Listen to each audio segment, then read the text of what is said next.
Last time on Lawful Stupid and Angels Go, William and Bee are ready to go on this adventure through the portal and save their friend, Lucien. You teleport through and you are in a location, but you can see this floating kingdom. You guys make your way through the town. You find a rather portly man. I'm the curator for the lowers. This is an excellent happenstance. I was actually looking for you. I'm concerned. I heard some soldiers, the ones who will be escorting the diamond, talking about skipping out on their transfer duty. I've got a small crew. We're going to double up the patrol and essentially keep the upper museum guards where they need to be. Here's the access card for the downstairs. And then you hear the trumpets.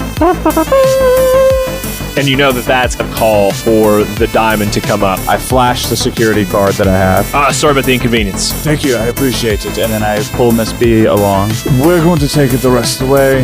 You guys get to enjoy the party. This is awesome. It's awesome. I imagine Army privates, they just think it's the best that they have alcohol. They are off shift. Then they leave and go around the corner. Let's put it in my pocket and skedaddle. You make your way back to the Elder's Chapel. Sister, you have it? She'll take out the diamond from her pocket. Is that a baby or a diamond? And he takes it from you and he says, you'll have your friend back on the morrow. Lucien, you open your eyes to the sun beaming through in your face to this in this Elder's building. Standing above you is Will and Miss B. Told you we'd be here. Welcome home, buddy.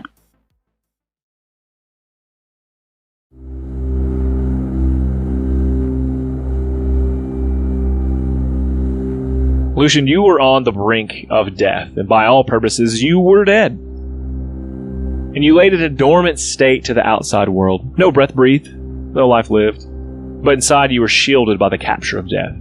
A buffer of powerful means by Kinos, the god who lives within you, you serving as a host for him for so long. And he hid himself in your very essence. Something due to Nova and her schemes, apparently. But here you are, alive and well.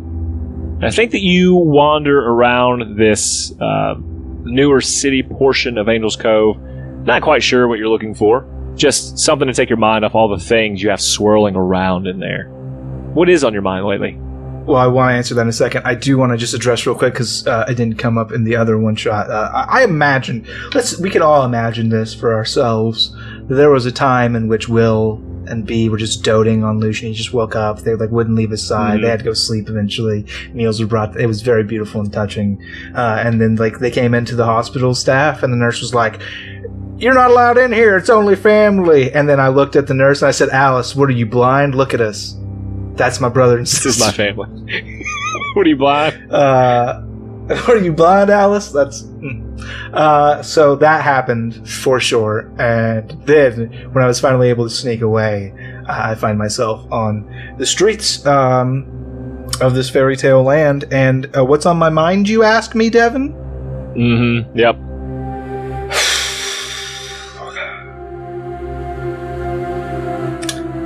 Lucien is a man who very recently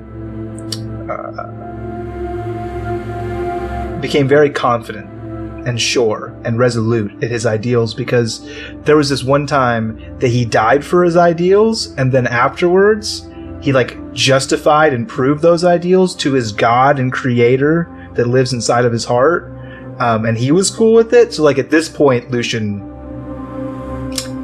he knows in his heart what is true and what needs to be done, and there is one thing that is going to satisfy that, and that is power.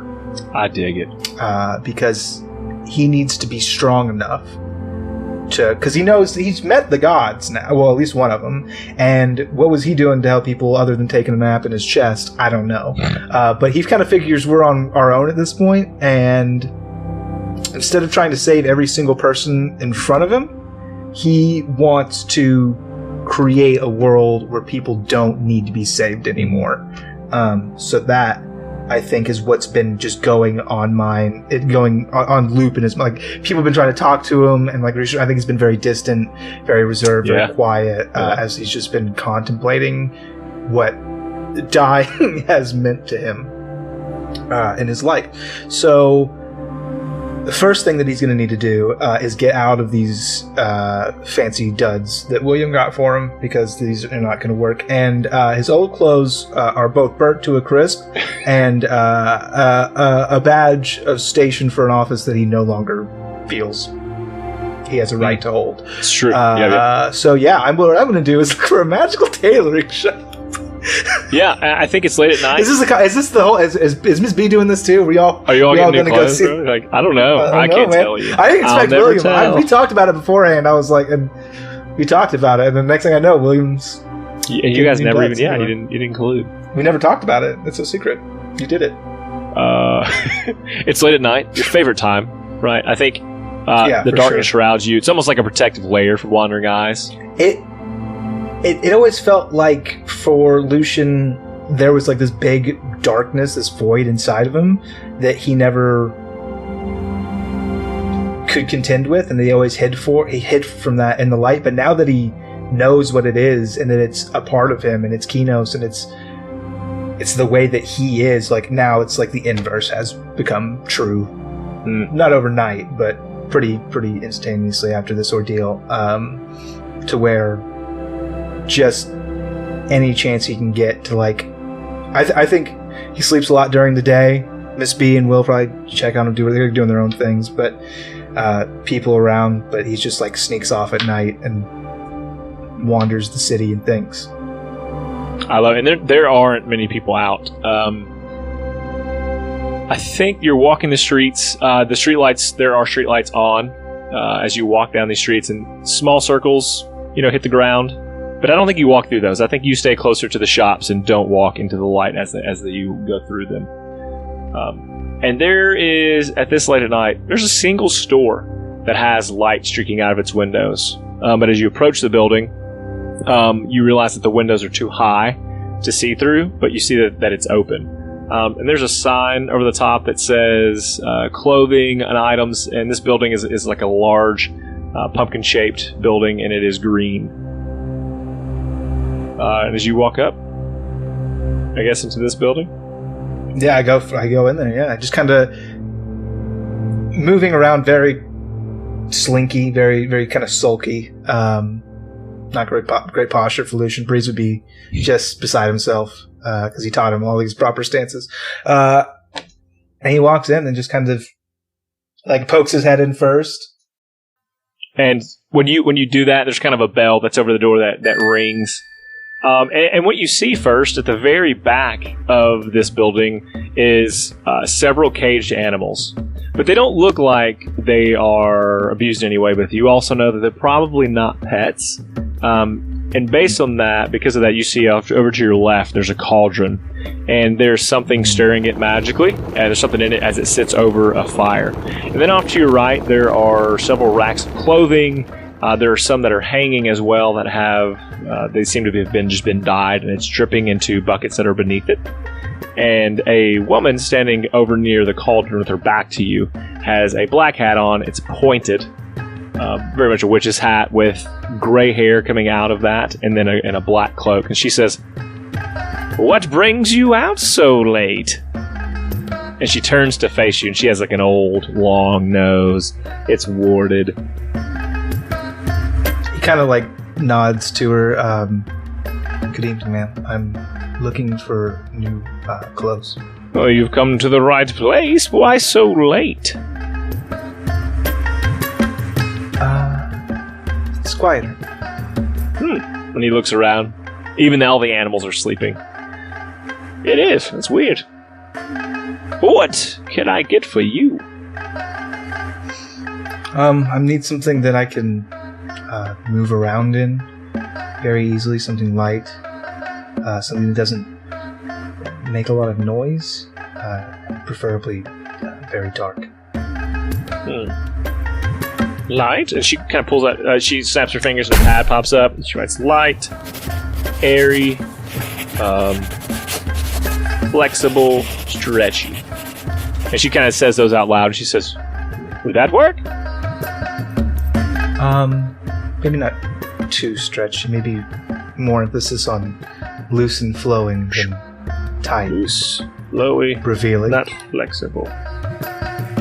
Okay. And she says, follow me. And she walks over, and there are several things on this rack that you maybe like. So if you want to roll a perception check for me and see if there's something specific you want to pick out. Sure. Yeah. I got to do the cool thing where I brought Lucien back from the dead on D&D Beyond. It's like a whole thing. Yeah, felt real cool. I rolled a 6 though, so shaking off the cobwebs. I feel like you pick up something and you take it off, and then even before you can think that you don't really like it, she goes, "That's not for you." And she pulls some other things off. What are you looking for? Fancy, casual? No, simple. And I think I have an idea of what I would like to dress Devin, if I may. You may. Who's Devin? Thanks, Devin. I will kind of graze across, and I see this very simple, like, it's just like a pair of dark trousers, like a charcoal gray cloth belt that kind of connects it to this like loosely fitting tunic, kind of with like a mandarin collar, so like it buttons high up, and then obviously it has no sleeves. No, it actually has those cool anime where like the bands of fabric come down and wrapped. I've got those cool things on for sleeves, but just like pretty simple clothes really. And then like going down into like almost like ninja tabby, like black, very soft-footed shoes. Okay, and I think I think that you describe this to her. Like you say, this is what you're looking for. Yeah. And she kind of taps the pencil on her chin. She looks at you, and she gets real close, and she takes a sniff. I allow it. I sniff her back. Oh. Well, I think that we can, if you're interested, and we'll fill out the paperwork, have some different methods for providing you with the desired clothing. Oh. And then she like snaps, and she says, here's a small packet, and it's like thick. And she says, if you could just flip to the back page and sign, these just formalities saying if you die, if you're injured, if your family doesn't able to exist after, just small things. You can have the nice clothing. Been there. Done that. Signs his name? She's like, oh, different packet. She gives you a one-pager because you have no family. And just sign this one. All right. She says, I think he has like a moment where like he goes to sign his name and like it's ugly. It's not, doesn't, Lucien Bright doesn't sit well. That's right. That's a good name. Anyway, no. Okay. Well, Lucien, as you say, this is gonna be a little unorthodox, but just I ask you to trust me that I'm doing what's best for you. Okay. Okay. And she moves like the clothing racks. She like pulls out a wand and taps above them on the brick, and it's like they open up. They were like attached to like these doors, and she says, like Diagon Alley. Follow me. And you just walk into another room, and it looks very clean. It's very neat. White marble everywhere, a couple columns. But on one wall are two like chain with manacles on the ends of them. She says, I'm going to need you to put those on. Just to be clear. Yes. Because I only know what I've heard about from Breeze. Okay, who's Breeze? Yeah, well, talking's very cool. Okay. You're not going to have your way with me. Well, in a sense, I am, but not probably in the way that I'm too. You think? Oh, that's good. Thank you. I've never been known to underestimate somebody. Not somebody with such a strong spirit. Wink. Indeed. She wouldn't expect. Okay. All right.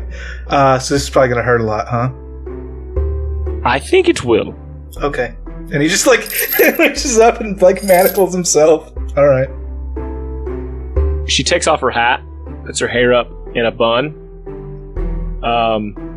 Rolls up the sleeves a little bit, and you notice kind of now, even more so, that she's got like this light blue skin. Kind of gives away that she's a moon elf of sorts. And she says, "Okay, here we go." And she begins to wave her wand in a circle, and you feel your shadow, or the essence of that darkness you've had in there, being pulled out, and you actually see your shadow elongate. It's full of light, but you see your shadow creep onto the floor, pulling toward her, and you see the arms of your shadow grow those tendrils that you have at times, but you look at your own hands and they're just normal. And the shadow is grabbing back for you, but she's still just waving it and pulling it and pulling it. I don't know if you want to try to do anything there, but that's just what's going on right now. I feel like if you're a guy who knows that the strongest shadow who's ever lived, the literal Lord of Shadows, lives inside of your tummy, and so, like, if somebody would have, like, hey, before we go any further, or maybe if I'd read the packet, I'm going to pull your shadow out, but I'd be like, that's not a good idea, he's really strong. But no, I don't have anything to help here. I'll just watch. This hurts. This is excruciating. Oh, yeah, for sure. She says, "I'm so, just hang on a little longer," and she pulls it out and she snaps her hands, and these clothes that you've asked for kind of appear. And then she takes the wand and points it into the clothes, and the shadows pull up into the clothes and almost just fit over it, as if it was like a templated thing. And the clothes begin to merge, and then you begin to see like different constellations appear, like in this clothing, as if the shadow is combined with it. And then she pushes it back over to you. This clothing's floating over, and it just appears on you, and the pain stops. And she like kind of points with her wand at both of the manacles, and they release.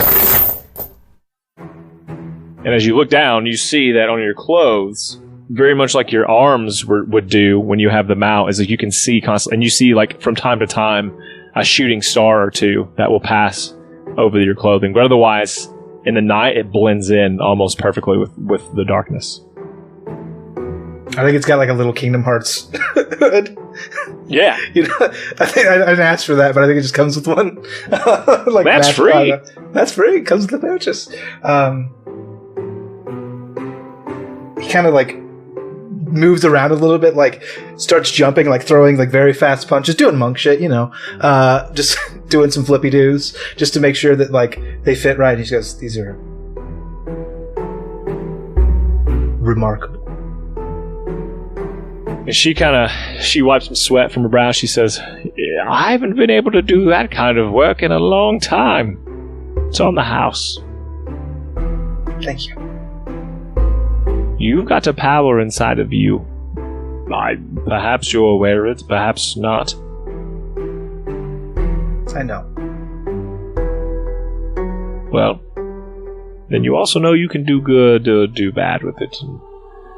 Prefer you do good. You're wearing me, Francine. Tell people who you're wearing. You're wearing Francine. I will do my utmost to not bring any shame to that name.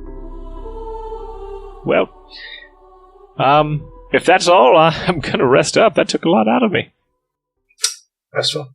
And then I think he doesn't leave.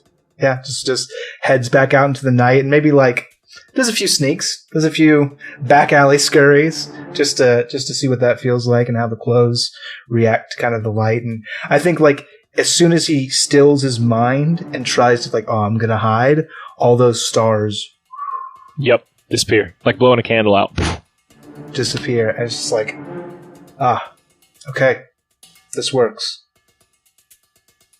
Perfect. I love that. So I think you go back to your room, and maybe you're a little bit more at ease with this. I don't know if it makes you feel safer having it, or what your mindset is going back to, but you go back. I think you sleep a little bit. But there's something that just doesn't set right with you. The sense, or rather the lack of justice that put you where you are now. You're better off now where you are. But how you got here just doesn't sit right. Wasn't. And so I think if you're willing, it pops into your head a vision of some people that you would like to track down, specifically Freya, leader of the so-called philosophers who jacked the train. Can I see where she is? Or who's with her? Let's roll a history check. Okay.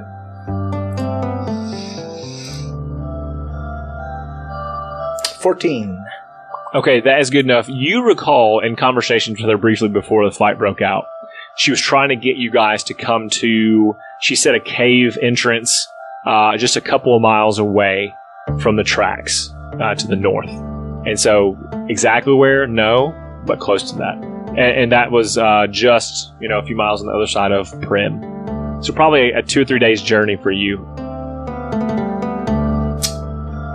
Lucien, I think, kind of like awakes from this very lucid dream of seeing this and wanting a little bit of revenge and knowing that these folks were strong and there is a good chance that they either have something that Lucien wants or needs or know something that Lucien wants or needs to know. So I think he is going to write a note. It's just going to be very simple, like, Miss B, Will, went out of town. Be back soon. Usually not in your bed. Yeah, like not even a name, just like regards goes to write Lucien. Like gets the L, doesn't feel right, leaves. I think as you sling a bag up onto you, the bracer that you had on is not on you now, and it falls to the ground. But as you look at it, it seems rusted, and even kind of maybe brittle in places. And that big like shining light core that was in it, is that? It's gone. That adds up.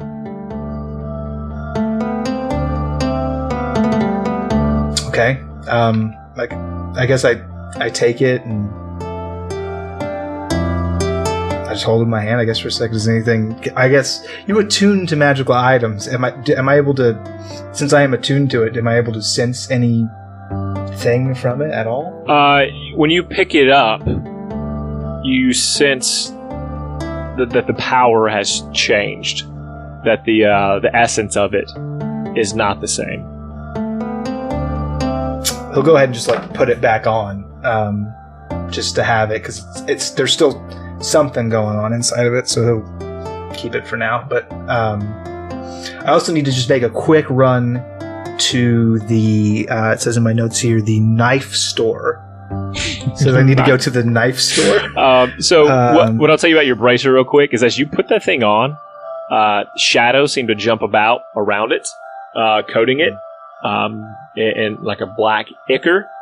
And then as the shadows disperse, the shape of this thing has changed a little bit. It's more sleek, more black. And what I'll tell you is as you grip a fist, a blade kind of comes out of the top of it. Short. We can talk about what size you want for that. Depending on the kind of dam, but a blade will come out. I'm going to be very frank with you, Devin. I plan on throwing knives. Okay. Well, you still get this one. This will be on your arm at all times. Yeah, this is nice to have for sure. And something else. Let's just say it counts as a monk weapon and move on. Boom, shall we? Something else you'll notice as you squeezed your hand. As you squeezed your hand, the light in the room dimmed considerably. And as you open your hand, the lights come back up. Oh, very helpful. And I think as he kind of like closes his fist and he like really pays attention to it, he can see the light going into the bracer and just disappearing. And he just looks at it for a second and goes, "Oh, you're hungry. Okay. I still need to go to the knife store real quick. Let's go to the knife store. I just need, we'll say 5 daggers. Yeah, you're able to give the gold. They sell them in 5 packs, right? Yeah, they sell them, and you can. It's like a. It's like so ironic because like you get this 5-pack of daggers, and it's in that freaking blister pack, and you're like, what am I supposed to get it out with? I don't have the daggers yet. No. So you carry around this plastic wrapped pack of 5 daggers. I bludgeon people with 5 daggers. You get all the damage from it, dude. Yeah, get all. It's 5d4. Yeah, everywhere sells. Daggers. So you're able to go to pretty much any little market tent and pick up 5 daggers. Weighted for throwing, preferably, but whatever. Yeah, I'll throw them harder if they're not weighted. A harder grunt. Well, that's how we're going to do rolls now. It's not even rolls, it's just how much do you want it. My sensei Breeze taught me that you can ki your way through anything. Yeah. Oh, that's funny.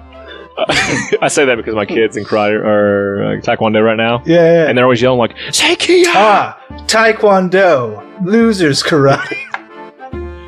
Karate, but for nerds. That's like saying D&D for nerds. No, it's really not. That's implied. All right. You have a mission in mind.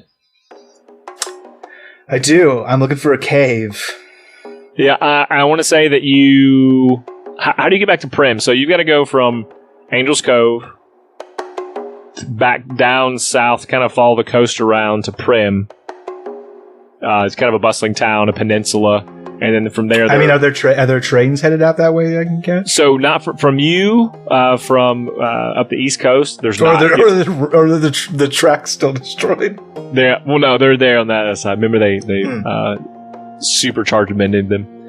Yeah, so you need to take a horse or a cart or just by foot. It didn't matter what you want to do, but you can make it to Prim in a couple days. I'm pretty fleet of foot, honestly. Okay. I'll just Naruto run there. Great. You do, and it is magnificent. And you are able to make it to Prim in a couple days. And again, city is bustling. It's a pretty large city here as well. Ships coming, ships going, and there you go to the train station if you want. Why would? I'm in Prim now, right? Yeah, Prim. But then I gotta go to the station, and then a couple miles from there is a few miles out. But probably 30 minutes on a train. Yeah. Okay. Yeah, sure. Yeah, I'll head that way. And I think just very grimly, honestly, I think Lucian's the kind of guy that smiles at strangers. And, we're not even sure if this is Lucien anymore, so he's not smiling at nobody. Just kind of hood up, minding his business, very quiet. I don't know if I like this. We're gonna find out. No, you don't get a choice. You get on the train, and I think you sit in the back where no one else can be behind you, and you begin to recognize the scenery around you. Go through the tunnel that once you were fighting on top of. You come out the other side. Tunnel's coming. And you see where the track diverges. And now there's not a stop here. So you're gonna have to jump. Yeah. Not a big deal for your most dexterous of boys. I do a flip off of it for sure. Yeah, I think do a dex. I have slow fall now, dude. I don't even care now. Boom. So you just adios, and everyone is impressed. Let me make sure I'm not just fucked up. Monk's fairly new to me. You get slow fall. You can use your reaction when you fall to reduce any falling damage you take by 35. You wouldn't take that much. So I'll probably be alright. Okay. I think that you see the mountains in the distance, and there's not many of them, so you figure it's not going to take a long time to find this out. Yeah. Do you have any skills like checking footprints, that kind of thing, like looking for tracks? Or I mean, everybody's got investigate. Okay, we all have access to that. Roll and investigate for me then. There's another guy that we play with, and he had some terrible investigate rolls. Well, I have a 0 to my modifier, so let's see if I can beat him with nothing more than natural talent, and by that I mean luck. No, I rolled a 2, so. Yeah, and you're kind of doing circles, just going around in circles, kind of starting to spot and see if anything comes up. And nothing does for a long, long time. And I think finally you just start hitting the base of the mountain and just kind of walking around that. And it's becoming nightfall. Yeah. Or is it good dawnish? Dusk. Sorry, I get it mixed up. Dusk. You find an opening, but it's hidden. They tried to hide it with foliage. Kind of it just looks unnatural the way it's been set up. So idiots. You hear voices coming out of the cave. What are you thinking now? I don't know what's going on. Like, what's your plan?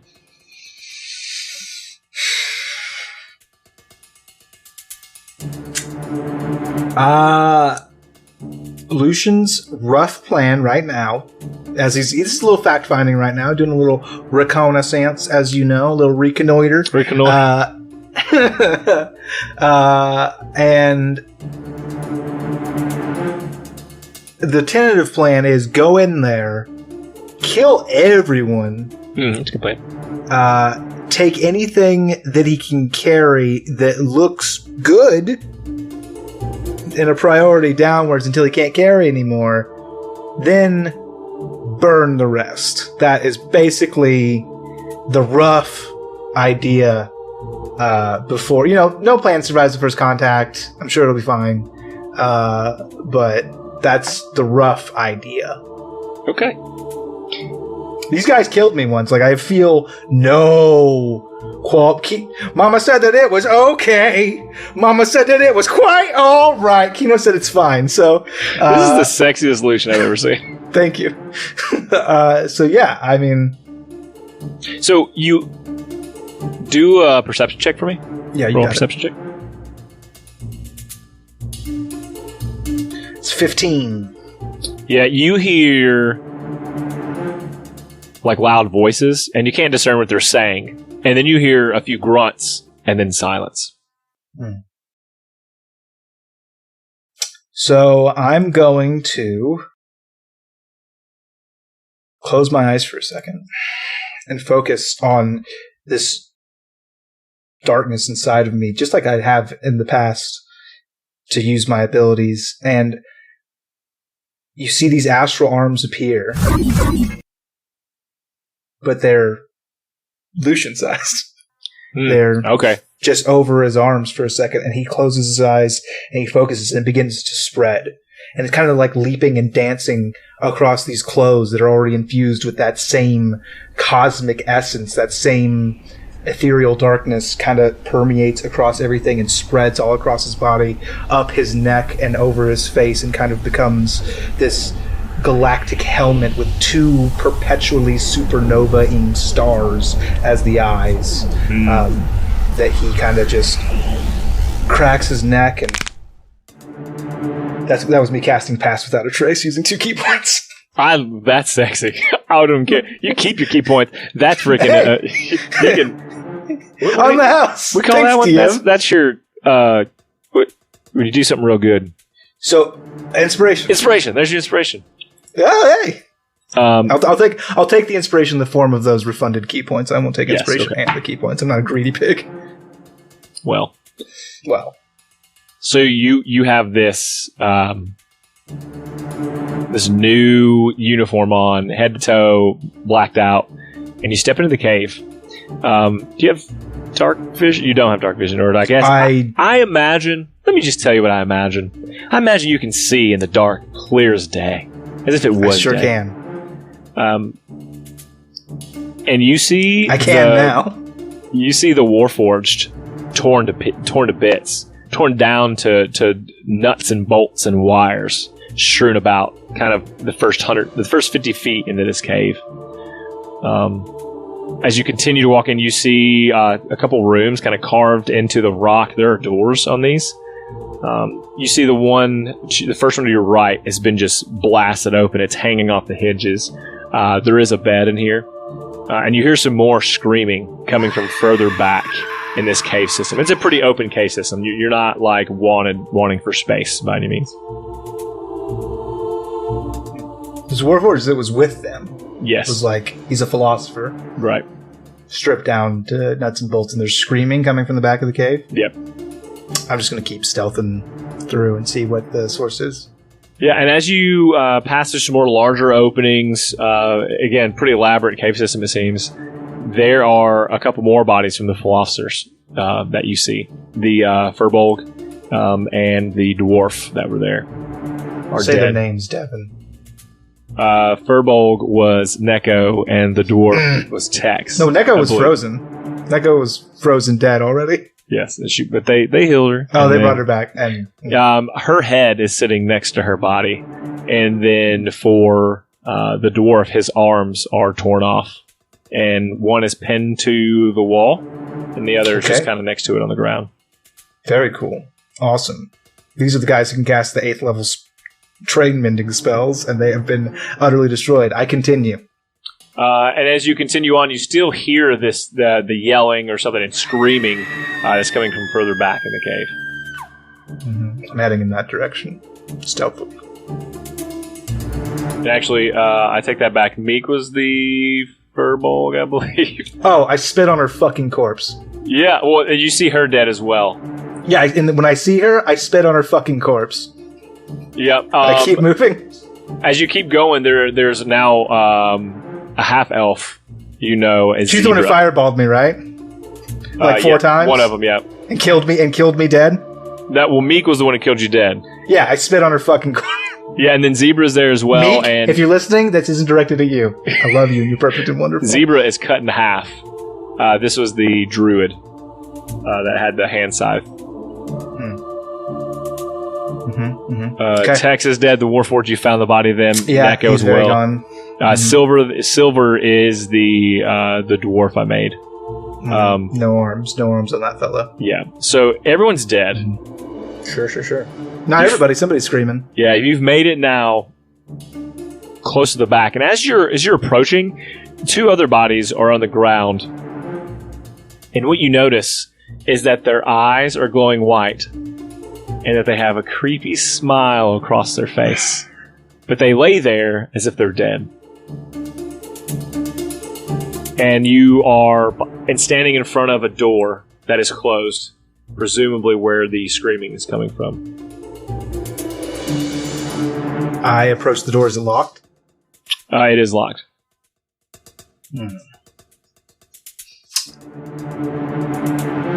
And these bodies on the ground, they look like the dreamers. They're smiling like that, right? Yep, sleepers, yep. But they don't seem to be responsive. They're not moving, yeah. There's nothing else in this room of interest? Kind of in this room, it's pretty barren. There's a table maybe with a couple books on it. And it doesn't look like there's any alternate way past this door into the... Correct. It almost seems like this is the end of the cave system, and this is the last room that you can go into from this area. I am going to use my key points again to cast silence around me and the door. Okay. And then I'm going to bust it the fuck down. Okay, and you do. I think as I break it down, like I grab it, like That's brilliant. As you walk in, you see that Freya is been pinned on the wall with like a pitchfork of some kind, and there are 2 of these sleepers. One is an orc, and one is a human. And they are like at each arm, and they're kind of pulling apart. She's able to kick one. She pulls a gun from a holster and just unloads into the human's head. And he collapses. But the orc is still pulling from the other side, and she makes eye contact with you. I would like to pull one of my freshly minted daggers and throw it right for that orc's neck. And you do, and the orc lets go of the arm. Hey, Devin, real quick admin note. Yes. Are we going to do narrative combat? We don't have to. All right, now, bud. Okay. You hang on. Okay. You hang on to your skeeter okay, there. My britches are held on to. Okay. And you throw that into his neck. And he turns and looks at you. I think I follow that up with like a running, flying kick into the knife handle. Yeah, and you pushed it through his neck, essentially decapitating him. And he crumples. And then now you're just there with Freya, who is got this. She's been impaled by this somehow through into the mountain rock in this wall. And she's like, don't just stand there, help me. Please. Lucian's gonna just like very quickly smack the gun out of her hand. I know she unloaded it, but better safe than sorry. Just gonna smack that thing across the room. You don't recognize me. And he kind of like lets this energy fall away, and it like reveals his face. And she goes, Lucien. I don't like that name anymore. I don't. Help me. I'm going to make a new one. Oh. You want help. Okay. Well, I have some advice for you. When you find yourself in the darkest place imaginable,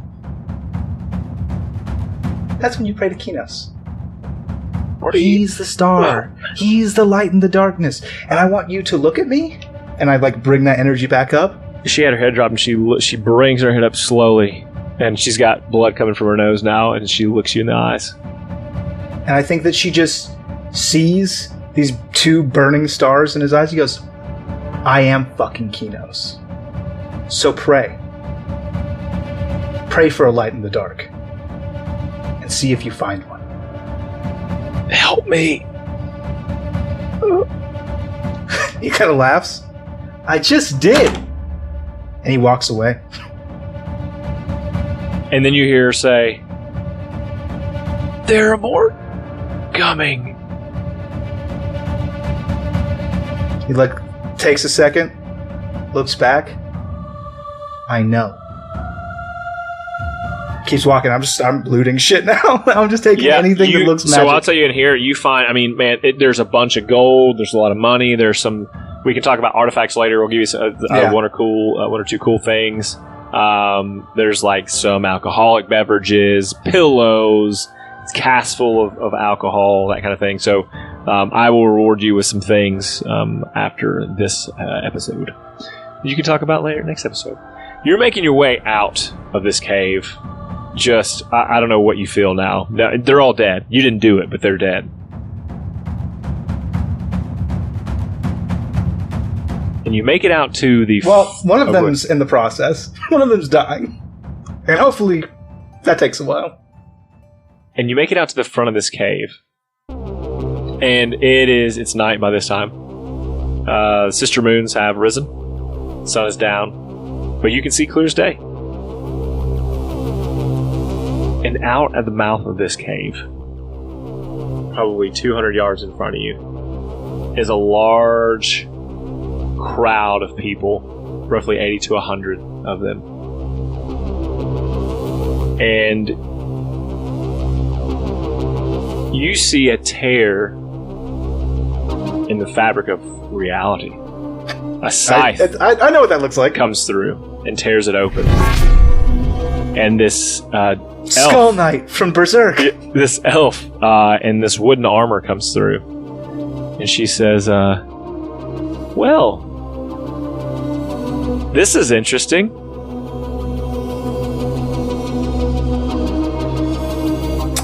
I should say so. How can I help you, stranger? No need really. I just need what's inside of you. I think he puts his arms at his side. Come take it. And she says, that's why I have them. And she turns and she cuts another hole in through the fabric and steps through. And all these figures in front of you, and now that you've kind of scanning them, all had their head down. Several different races, different sizes, shapes, different weapons and clothing, all raise their heads up at the same time. And their eyes go white. And they smile a creepy smile at you.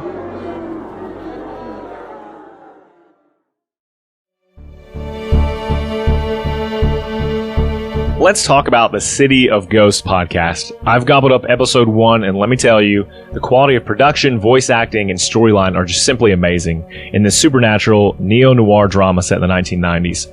It takes place in New York City, so it's got corruption, it's got murder, it's got all the things that haunt us. We follow the sardonic, dry, and gruff Eleanor L. Rifkin, who makes a living as an information broker, digging up dirt on high-level individuals. But it's forced into a gripping new case of the supernatural kind. Here's a short trailer for you to sink your teeth into. Can you hear me? It's 1999, New York City. Oh, shut up! Bridget Lundy Payne stars in a new supernatural neo-noir audio drama, The voices, they're back. City of Ghosts. I understand this is beyond your usual scope. So 2 deaths and an attempted third. Must mean we're onto something big. Men like them have fortresses built around them. What good does sticking your neck out do, especially in this city? Still, just be careful. Subscribe now on Apple Podcasts or wherever you listen. Do be well, Eleanor. Ooh, so creepy. Love it. City of Ghosts, coming to you October 5th, wherever you get your podcasts. And now, back to the show.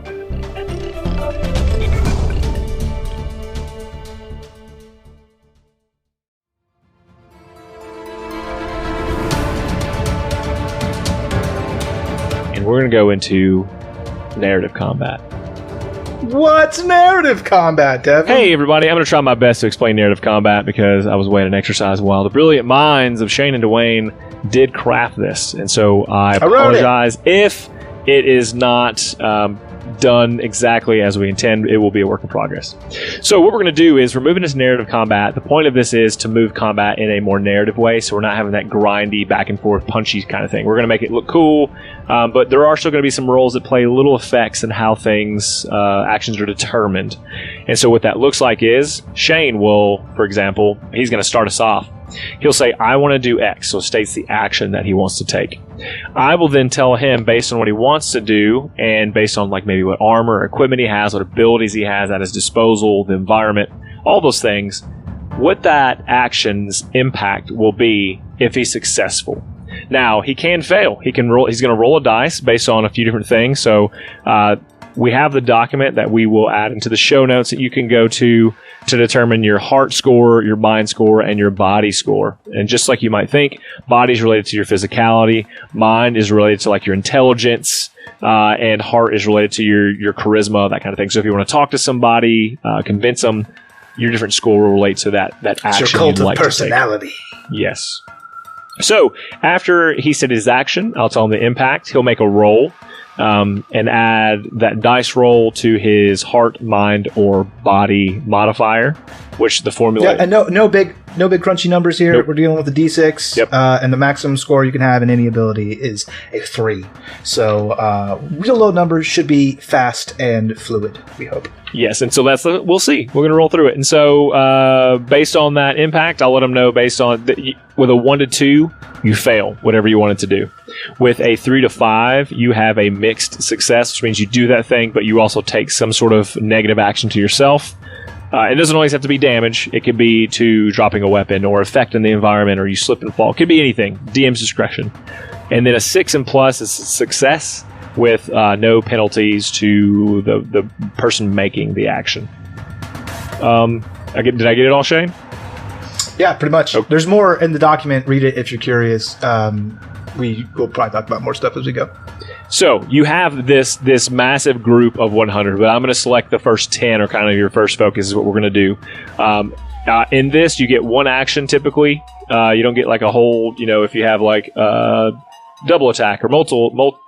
I've got extra attack. I've got a bunch of different features, but it's all kind of baked into my impact. Yes, just to the one thing. What do you want to do? And I'm going to take that action and roll with it. So, Shane, about 200 feet out, you've got your first 10 who are walking toward you together in a line. I think that So to using all of my combat just to flourish, my goal is to take out as many of them as possible. I'm going to grab a couple daggers, fling them ahead of me, just like into the crowd as I run forward, and I'm just going to like try to roundhouse kick as many of them, like as many of their heads off of their bodies as possible. When I do that, and my foot connects with each individual head, it lights up. As if the stars burn brighter in that moment of contact. It's very cool and sexy. You should see it in my brain. How many kicks can you make? Let me figure that out. What's your goal? So realistically, how many kicks can Lucien make in a turn? He can make a kick, extra attack kick, bonus action kick. So 3 kicks in a turn realistically. More if I were to do a heroic action to flurry of blows, but okay. I'm going to say 2 dagger attacks, 3 kicks. That sound good? So as you're moving forward, okay. Impact will be on this particular group, medium. Okay, let's go for the old D6 reading here. This body, I'm assuming. Yes. That's a 4 for your guys. That's a mixed success. Okay, here's what mixed success looks like for you. So you throw those 2 daggers. They land true in the middle of the head, and you see 2 of those guys fall. 2 of the characters. You kick one in the head, and his head lights up. And you kick the other 2, and they're able to duck you, and you miss. With that, you kind of slip and fall, but you're able to stay on your feet. All right, and so 3... Do I take any damage from that, Devin? Or no, what I will do is you're going to take disadvantage on their attack. Okay, perfect. Is what I'll do. Cool. All right, so what these 4 are going to try to do is they're going to try to grab you and throw you backwards into the larger pile that they have going on. They have I already wrote very low scores, so that is a 1. What would you like to do in order to get out with their crit fail? So what kind of attack is he making on me? Is he grapple. Like swinging at me? Does he have a pitchfork? They're all trying to grapple me. Oh, I think that I just take him immediately as soon as he like, reaches his arm out. I like grab his wrist and then his bicep, and I like flip him over my shoulder into one of his buddies. Okay, and I think what happens with that is as you throw him and he collides, those 2, you see the light from their eyes suck away into your bracer. Very cool. And those 2 bodies collapse. Your turn. Yeah. I mean, I think he's just gonna keep going with the plan. I think that as he sees these numbers kind of closing in on him, he knows that, like, oh, I'm way faster than these dudes, and I need to leverage that. So what he's going to do is he's going to start, like, sprinting to, like attacking the outside of the circle, you know, like always fighting on the edge and making them try to move and adjust to him. Just with this, I mean, I got 45 movement speed now. Dang. Yeah, so I'm pretty quick on my feet. And then as I do that, I'm just, you know, throwing down more unarmed strike. I think I pull 1 dagger out. Not even unarmed strikes, because daggers and short swords are all monk weapons to me. So I'll grab a dagger and then I'll make a fist, and this blade extends from the new Light Eater Gauntlet. That's what we're calling it, right? Yeah, the Light Eater Gauntlet. Sounds delicious. It's fucking cool. The Light Eater Gauntlet has a blade that comes out, and I kind of grab the dagger backwards, and I just come in and start swinging on fools. How dare they? Yeah, okay, and I think we want to attack like 4 of them. Does that sound good to you? Yeah, as many as my little heart can handle. Actually, yeah, I'm gonna roll d6 for it, so that's 4. You attack 4. Okay. Body. That's 3 on the die, so 5 total. So okay, so again, a mixed success, and I think you're able to. I think at this point you realize that the effective means of killing these things are head or throat. You know, kind of that, right. And also you had to remove the head, and have to cut the head off or attack the brain. Essentially. And I had I noticed on the previous guys, like the guy I dagger kicked his head off, were his eyes still glowing when like the head was there? Because the Light Eater Gauntlet didn't get it. Roll a perception was it, like, check. Still technically alive. Okay. I have a d20 here too. 20! That's a 20! You did. I roll the best physical dice! You knew, you kind of know how this bracer is working for you. a little bit. That what it can do. Cool. So I think you do a couple more stabs, and as the bracer is able to be within a certain proximity to other ones that are alive, it is beginning to suck in more and more of this light energy into it. Okay. There's a group that is going to attempt to. He has an axe. He's going to throw it from a distance, trying to stay because you're too quick. So he's going to take his axe and throw it at you. I think it's going to be based on your dex, but it could be a medium impact. I'll just give it a medium. Sure. See if he does this, and it is a 6. So axes are pretty effective on me. So yeah. Yeah, 6. He's going to take and he's going to throw that. I think it cuts you into the side, and you're going to take about 8 damage on that. I think it's worth noting that as this cut appears on his ribs and it begins to bleed, this dark celestial material kind of like fills in the wound, and the bleeding just like stops. Like, I still hurt me and I feel it, but it just stops. It's a thematic thing. It just stops. Perfect. Leaking out. And then we said 8 damage. Yeah. Got it. Cool. And then it's my go. Yeah. Mm-hmm. I will. Seeing that, like, kind of the more that I get them into proximity, the more the light eater wants to work and kind of absorb that. I'm gonna go for the old jump up in the air and run across their heads, like stepping from like shambling zombie to zombie, and like trying to suck up as much of this light as I can as I kind of run across the horde. Okay. That's going to be, I think it's going to be high impact. Okay. It's going to be a big one. So, and I think that based on your kind of just the class, the time of day that you have, the speed, the agility, all that in your character, that you would have advantage on it. Perfect. Okay, so I'll take advantage on that, and this is a body roll? Yes. Perfect. I lost one. That's a 7. Dirty. I think you run across and you are able to, it's almost like it's gaining momentum. The more that it's able to pull all at the same time, it's gaining momentum, and you take 20 out with that. Can you? Can I describe maybe what that could look like? Because I've got an idea for the light.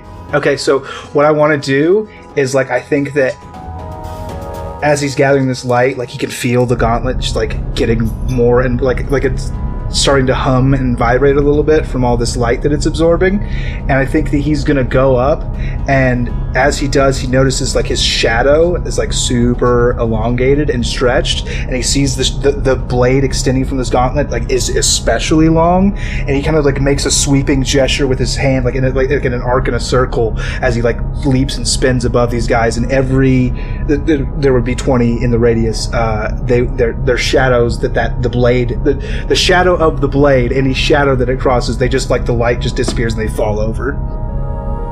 I want to take it a step further, and I want to say that as you sweep across, even the light dispels in a blade for the entire crowd. What? As soon as it happens, you are going to take 1 level of exhaustion. Okay.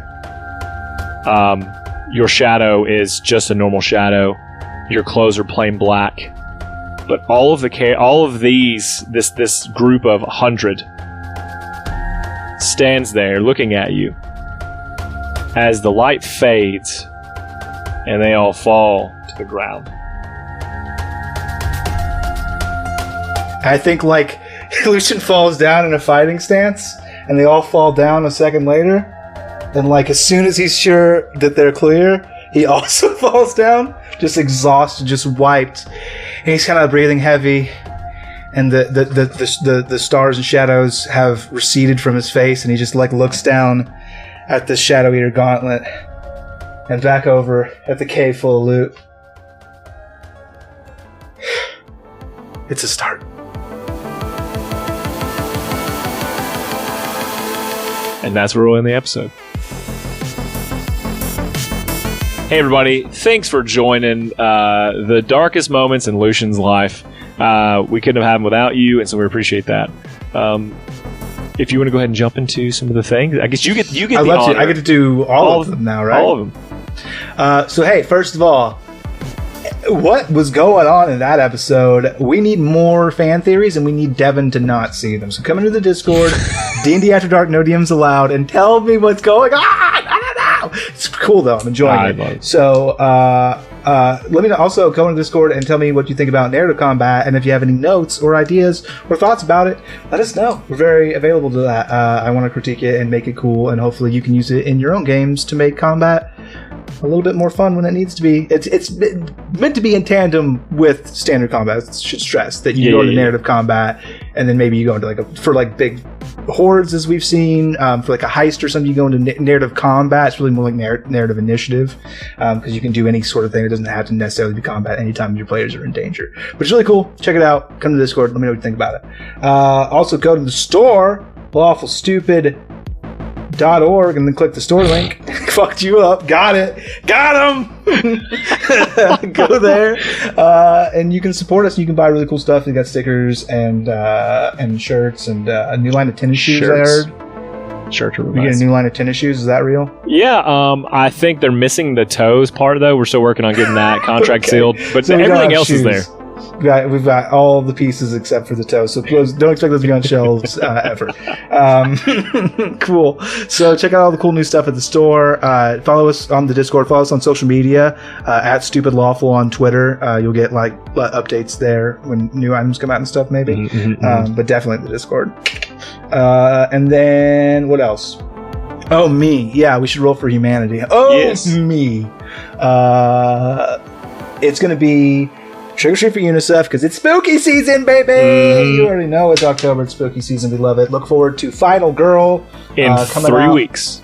In 3 weeks, you're going to see Final Girl, our Halloween tradition, come on a journey as we decide another finalist for the decade celebration of Finalist Girl. Finalist Girl. Finalist Girl. It's Final Girl, the finalist, the Finalist Girl. I can't wait. You gotta wait literally a decade. Only 6 years now. We're almost halfway there. Yeah, we're doing great. So because this will be 4, so it'll be awesome. So yeah, come and join us for that. Spooky season. So UNICEF, we love them. They do the trick or treat every year. They're gonna get. Man, I tell you what, 15. My physical dice prowess cannot be stopped. My technique is too good. I should be outlawed from the communities. So you're welcome for that $15 from entirely my skill from years of practice of rolling dice that I don't give to other charities. I roll them digitally. Oh no. Favoritism for UNICEF, because Halloween lives in my heart forever. Devin, you have a news story for me. Yes, but before I do that, I want to give a shout out to Zebra real quick. I just want you guys to know, and I haven't said this up to this point in this time, but Zebra has been a huge help for a lot of the story. He's my sounding board for a lot of things, because obviously I can't bounce that off players. So I just want to thank him, and also Neko at times, for being a sounding board for me. They are also some of our $50 patrons who are listening and hanging out with us all the time, making us laugh and chat. So if you're interested in something like that, you can become a patron, and those are some of the things you do. We care about you, and we want you to be a part of this big world, or these big worlds we've made. Good news story for the day. 100-year-old grandma gets Guinness World Record as a power lifter and continues winning trophies. Well, you see, the thing that they don't tell you is that she really just likes to work up a sweat, guys. She's trying to stay fit in her older age, and it really releases the endorphins. COVID's been tough on the elderly a lot because they don't have a lot of people to talk to. So it's really an inspiration to me personally, and also call your grandma. Thank you, Avon. Thanks for showing up. Dwayne? Yeah, so...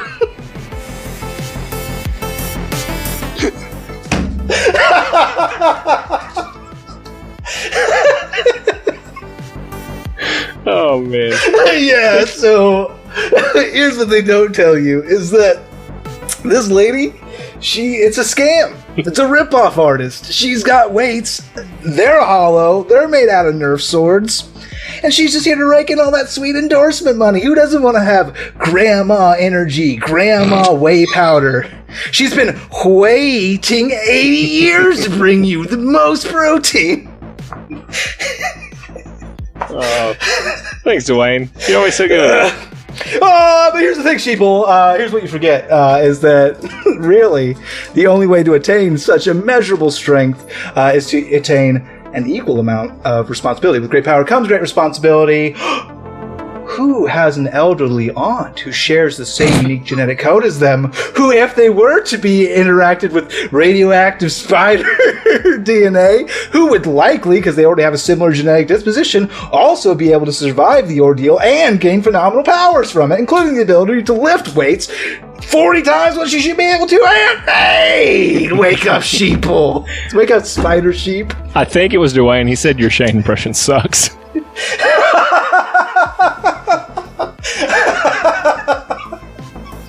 Oh man, so good. That took all of my energy. I must rest for a week. Awaken me from my slumber next Monday. I can do that. Hey everybody, we thank you for listening. We love you very much, and as usual, we say, we love you. We love you. Bye.